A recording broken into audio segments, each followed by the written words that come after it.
Alors là, on était juste en train de regarder quelques images de décombres, de certaines maisons qui ont été écroulées. Mais si on revient, alors au cours de cette visite, on a pu vérifier certaines maisons, on a pu contrôler certaines maisons et faire des commentaires aussi pourquoi telle maison a pu tenir et une autre maison n'a pas pu tenir. Qui se trouve juste à côté d'ailleurs. Oui, donc, non mais c'est vrai, là, on se posait toujours cette question. Voilà, on a deux maisons, l'une à côté de l'autre, une maison s'est écroulée, l'autre ne s'est pas écroulée. Est-ce qu'il y a une explication à tout ça? Oui, bien sûr, il y a plein de facteurs qui rentrent en compte. Là, effectivement, vous avez une image où vous avez des aciers sous-dimensionnés, bien évidemment. Donc, c'est sous-dimensionné. L'écartement des épingles est absolument pas respecté. Donc, effectivement, en plus, là, on voit pas très bien l'image, mais bon, là, vous avez une colonne avec trois aciers qui ne sont même pas de la même dimension. Donc, bien évidemment, le poteau ne peut absolument pas résister à ça, quoi. Ça, sur un tremblement, c'est pas possible. Et effectivement, quand on regarde le poteau, on a l'impression que c'est un poteau qui est massif, une colonne qui est massive, mais malheureusement, l'acier qui est dedans ne peut pas supporter n'a pas réussi à supporter la charge, et donc, bien évidemment, c'est complètement brisé, ce qui est tout à fait logique dans ce genre de problématique. Voilà, donc 3 aciers sur une colonne, bien évidemment, on voit bien que tout est tombé. Alors que si effectivement, là c'est clair en plus, et là j'en suis persuadé, que si cette colonne avait subi 4 aciers, écartement normal, épingle normale, avec enrobage normal, ça ne serait jamais tombé. Cette colonne ne serait absolument tombée. Là aussi vous avez notre exemple, qui est flagrant aussi de construction. Les épingles... Voilà, donc en fait, voilà. Alors effectivement, on pourrait dire, donc là les épingles, on est à plus de 40 cm d'écartement, donc bien évidemment, ça peut pas résister effectivement sur un séisme de 7 points, ça c'est clair et net. Voilà. Donc, alors là, effectivement, moi voilà. Donc là, effectivement, on a les aciers qui sont absolument pas de la même dimension. Donc bien évidemment, on a une perte de structure, une perte de charge. Enfin, on n'a absolument pas de maintien. Et donc, ce qui fait que toutes ces constructions-là ne peuvent pas résister, alors que d'autres à côté vont résister parce qu'effectivement, elles ont été faites dans les règles. Donc voilà. En plus, ce qu'il faut absolument éviter, c'est laisser effectivement les aciers apparents comme ça, parce que le problème qui se passe, c'est que vous avez en fait une infiltration d'eau qui se fait par ces aciers. Donc ça va rouiller, ça va oxyder en fait l'acier et ça va éclater le béton en dessous. Voilà. Donc il faut absolument protéger ces aciers, d'accord, et pour justement éviter cette oxydation.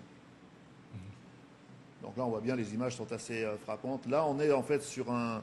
Là, par contre, c'est vrai qu'on avait filmé ça, c'était pas mal. C'était en fait une porte métallique en structure acier.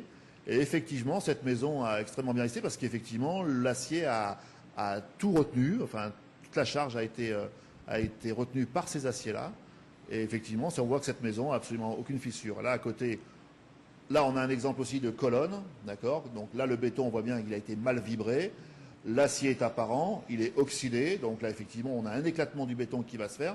Donc là bien évidemment il est clair que cette colonne, il faut absolument la refaire, parce que là dans très peu de temps c'est une colonne qui peut éventuellement se briser, parce qu'il n'y a absolument aucun maintien. Voilà. Donc là on voit bien effectivement en plus 2 aciers différents. Vous avez donc un acier, voilà, vous avez donc 2 aciers. Un petit acier, un gros acier, et puis effectivement, donc dehors comme ça. Donc là, on voit la problématique de cette colonne, c'est une mauvaise vibration du béton. Donc là, la maison à côté, effectivement, on avait... Alors là, le problème qui se passe, c'est que on veut faire en fait des aciers très jolis, donc on fait des arrondis comme ça. Alors, c'est justement pas recommandé, puisqu'effectivement, vous créez en fait l'angle de déformation de l'acier. Donc, bien évidemment, ce qu'il faudrait faire, c'est rester donc sur un acier droit, d'accord, et non pas courbé, puisque là, vous donnez la forme de déformation. Vous donnez en fait c'est pas recommandé de faire les arrondis. Non, bien sûr. Alors, c'est joli, évidemment, mais bon, c'est absolument pas recommandé si on utilise une structure acier pour maintenir, pour faire du soutènement. Voilà. Et comment placer la structure métallique?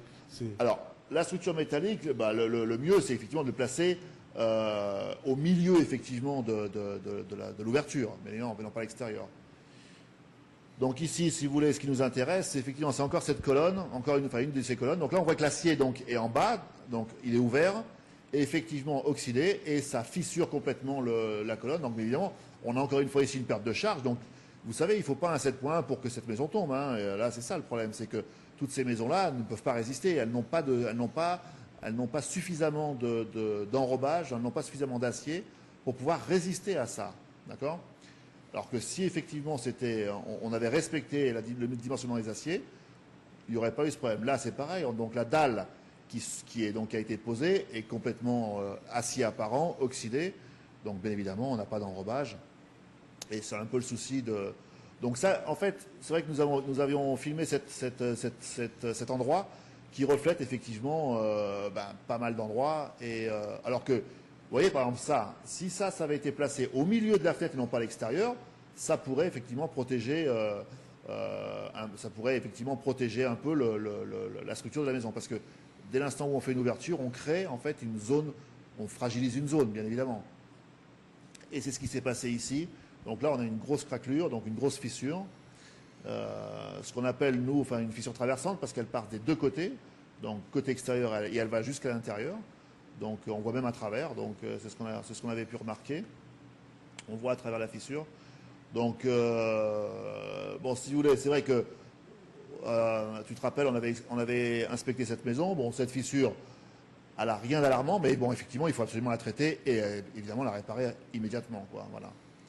Mais au niveau de la structure, il n'y a absolument pas de problème. Là, c'est la dalle. Donc la dalle, pareil. La dalle, en fait, elle a été faite en une seule fois. Donc, effectivement, on pourra effectivement débattre sur la fabrication d'une dalle. Comment rendre une dalle effectivement un peu plus solide, hein, et pour éviter justement ce genre de fissures. Mais là, pareil, il n'y a pas d'inquiétude à avoir pour ce genre de fissures sur les dalles. Parce qu'effectivement, ce sont des dalles qui ont été coulées en une seule fois. Donc, pas d'inquiétude pour ça. Donc là, ici, nous avons des claustras, comme j'expliquais, au fait. Donc les claustras, c'est encore une fois une ouverture, donc une fragilisation de la structure. Le seul problème, en fait, de ce claustrat-là, c'est qu'il n'a pas été renforcé. C'est-à-dire qu'on a simplement fait une ouverture, on a mis des claustras, mais il n'y a pas de renfort. Donc c'est pareil, on pourrait éventuellement expliquer comment faire un renfort quand on fait une ouverture de claustrat. Voilà. Voilà, autant ça a été une petite visite sur un lieu, une maison, pour voir comment c'est, les fissures, les dalles, tout ça. Ouais. Mais par rapport à tout ça, Paolo, on a pu remarquer pour le séisme du 12 janvier, là, c'est une petite maison, tu vois, mais on a aussi assisté à de grands investissements, des buildings qui se sont écoulés aussi. Et ça ne concerne pas seulement les petites bourses, ça concerne tout le monde, la manière de construire. Oui, tout à fait. En fait, ce que j'expliquais, en fait, là, on voit des images qui sont très parlantes. Malheureusement, c'est des images dramatiques, bien évidemment. Moi, j'aime pas trop regarder ce genre de choses, mais bon, malheureusement, c'était la réalité. En fait, les grands buildings, effectivement, la différence, je pense, qu'il y a effectivement entre l'Europe, l'Europe, les États-Unis, tous ces pays-là, tout ce qui est building maintenant, immeubles ou écoles, c'est obligé. Nous avons l'obligation, en fait, de les rendre parasismiques. D'accord ? Bon, en Haïti, ça n'a pas été fait, bien évidemment. Là, ces constructions, par exemple, là, Paolo. Oui, ça, voilà. Là, on tombe effectivement sur une problématique, c'est la construction anarchique. En fait, tout le monde construit. Là, vous avez donc au milieu de l'écran, là, vous avez un immeuble, donc complètement construit en bloc. Bon, je ne vais pas inspecter cet immeuble, mais bon, on voit bien qu'il penche déjà du côté où il va tomber, parce qu'il n'est même pas droit. Et ici, vous avez un immeuble qui est construit en pyramide inversée, c'est-à-dire que la base de cette maison est plus petite que le haut. Donc, bien évidemment, là, c'est extrêmement difficile parce que ce genre de construction, bien évidemment, doit être soumis à une visite, à des contrôles, à des renforcements, parce qu'en pyramide inversée, ça se fait effectivement en Europe.